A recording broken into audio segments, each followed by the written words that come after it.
Il y a des choses dans le monde qui sont naturellement belles. Alors ça peut être un paysage comme les chutes du Niagara, une construction comme la Sagrada Familia ou tout bêtement un animal. La bête dont il est question aujourd'hui a du style. Et c'est un peu un animal au double visage. Aujourd'hui, je vous parle du leaf-tailed gecko. Le nom scientifique du leaf-tailed gecko, c'est Uroplatus fantasticus. C'est un petit gecko, donc un reptile. Avant de décrire cette merveille de la nature, on va faire un passage obligé du côté de son étymologie. Déjà, on a platus, qui donne logiquement le mot plat ou aplati.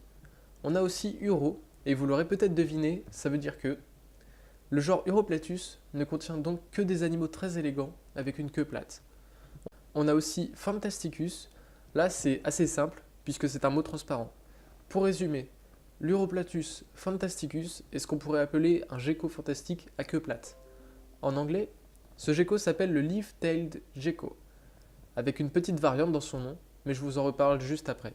Découvert en 1888, le leaf-tailed gecko vit à Madagascar dans la partie basse des arbres. Il ne va pas souvent sur le sol et c'est un comportement qu'on retrouve chez la plupart des geckos, notamment ceux de Nouvelle-Calédonie comme les Corylopus ciliatus. Il aime les taux d'humidité élevés et donc il va préférer logiquement les forêts humides.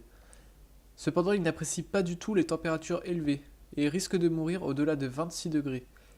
Il aimerait donc bien que l'espèce humaine ne tourne pas le bouton du réchauffement climatique trop à droite. Il faut quand même que j'ajoute que cette espèce n'est pas en danger, mais avec la déforestation énorme qu'il y a à Madagascar, il se peut que l'Europlatus fantasticus et tous ses cousins prennent assez cher dans les années à venir. Le physique de cet animal est assez particulier.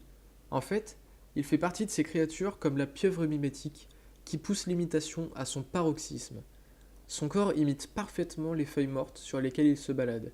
Sa livrée va du brun au rouge brique en passant par le jaune et l'orange. Il a une colonne vertébrale très fine qui se prolonge en une queue plate, imitant à la perfection une feuille morte. En effet, on peut même observer les nervures de la feuille ainsi que des trous au bord de la queue qui lui donnent cet aspect naturel. Le reste de sa robe imite aussi les nervures et il est donc très difficile à distinguer. De plus, c'est un des plus petits Uroplatus puisqu'il ne mesure que 12 à 15 cm que comprise. Son régime alimentaire se compose d'insectes qu'il attrape en se laissant tomber de branches en hauteur par exemple. Uroplatus fantasticus peut paraître un peu ridicule après avoir présenté Architeuthis dux dans ma première vidéo. Cependant, je vais vous prouver qu'un petit animal qui n'a a priori rien de particulier présentera toujours un grand intérêt pour cette série. Tout d'abord, Uroplatus fantasticus est un gecko. Il a donc un système aux pattes qui lui permet de s'accrocher à tout type de surface, y compris le verre. Alors je vais essayer de vous expliquer de manière simple comment ça fonctionne. En fait, la surface de ses pattes est recouverte de setae, des tout petits poils, qui lui permettent de s'accrocher à un niveau moléculaire. Il se crée des liaisons de Van der Waals entre les poils et la surface. Cette caractéristique est étudiée par l'homme, qui aimerait pouvoir recréer ce système, mais nous nous heurtons à un problème. Nos reproductions ne se renouvellent pas et ont une durée de vie courte, alors que les setae des geckos poussent en continu. Ensuite, vous aurez peut-être remarqué ces petites cornes au-dessus de ses yeux. Ça, c'est une caractéristique connue du leaf-tailed gecko, puisque ça lui donne un regard hyper singulier. Enfin, il existe dans la nature une variation de couleur noire du leaf-tailed gecko, avec des yeux d'un rouge perçant. C'est une forme magnifique, et ça lui a valu un nom célèbre, le satanique leaf-tailed gecko, ou gecko satanique à queue de feuille.